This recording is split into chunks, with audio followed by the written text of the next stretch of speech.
Sorry, little one. 覚悟してろよ。行くぜ。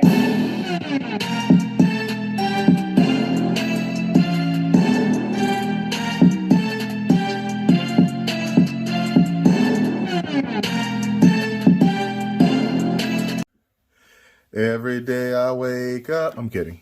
This is the Marvel Legends Moon Knight, and I'm World Cool. We are reviewing this figure. This is the one from the MCU, and I think this thing is completely awesome, or 90% awesome. Let's talk about the things that I do like. For one, this sculpt is pretty damn amazing. I know the head part isn't perfect because it's probably like a strap over his nose near his eye. And they missed it. But everything else looks really good. Look at the sculpt work. The mummy look. I love that. The gold is very vibrant. The moon looks like it's layered in there. A little bit of paint missing here on this shoulder, but that's okay. The cape is pretty pliable and textured. So like that. And yes, it's supposed to click in as a mummy skin. You could probably make a nice little kit bash of this and make like a mummy if you really wanted to. I like it. And this is not really going in there very well. So let's try to fix that. There we go. Now it's stuck in there better. And speaking of, let's look at this back part. Yeah, that looks good. And again, this is not 100% faithful to the source material, but it is pretty damn close, especially considering how close this came out to the show. So that's not bad. Let's do a comparison with his weapons. Or not comparison, let's look at his weapons. He's got these moonerangs. And you can combine this thing to make one moon, which is also cool. However, I don't know what the point of that really is. I think he did it in the movie or the show. I just don't remember him really making it prominent. I just remember him grabbing these moons out of his chest. And if they would have did that, that would have been, man. If this would have been a way to come out of his chest and they made it smaller, that would have been sick dope. So, yeah. He also comes with 2 fisted hands. So, and that's really all of his accessories. And they look really good. There's that money wrapping again. So, sculpt wise, this thing is just amazing. The one thing about his articulation in the legs is because of this little part here, it does hinder quite a bit because there's no moving there. Now he can move decently back. Well, I did earlier. Let me see if I can get this out, messing it up. Oh gosh, now it's stuck on that side. So let's do it this one. There we go. So he can kick his own arse, as you can see there. So it looks good. I don't want to spend too much time talking about the articulation, but it's fairly good.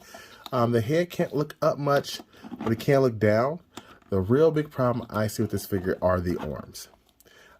There's no butterfly joint, and they can go up quite a bit. But if you look here, this is where I see a lot of flexing. There's times when I'm posing him, and look, see? It almost looks like it's going to come off. I don't like that. I don't know how. See, this one's really bad. And I'm not even using that much force. So I usually, when I bend it, I bend from the shoulder joint just because I'm nervous about this part over time. Because that looks pretty crazy. And I don't understand why it's done to this extreme. Considering other figures like She-Hulk do not have that same issue in the same wave. So I feel like that was a problem they had with his figure. But besides that, I must say it's probably one of my favorite figures of the year for Marvel Legends. It's just a nice, very well done figure. Now, with that said, let's look at some of his prior figures. And I have 2 other ones, both comic book related. One is like the 2016, 2017, maybe 2015. I can't remember. I think this was the No Way Home Marvel Legends Moon Knight. And this one is being re-released. Same exact figure. And mine has a little bit of scuff marks because my son was able to play with this thing for quite a bit. And that still looks good. But when you look at these two together, you're like, this one here shits on that one. So, I mean, it's different stuff, but still. And then last but not least, let's take a look at the Walgreens Walgreens exclusive Moon Knight. And this was on the Sunfire body. And I think this one looks really good too. So different. This one's like pure white, very comic book related, very comic booky. I'm worried about the white over time. It's already starting to yellow. You can't really see it on camera, but it is definitely starting to yellow. And that saddens me because this was such a nice, vibrant white figure. And now it's like going to be a yellow Moon Knight. But all in all, if I had to rate this figure out of 10, I'm going to give it, the only issues I really have are these. If it would have had an extra head sculpt, man, that would have been killer. But I'd give it an 8.5. It's a very strong figure. And I think it would be a good fit for any collection. Could you put this in the comic book section? You probably could. So, yeah. Until then, thanks for watching. Peace and Moon Knight grease.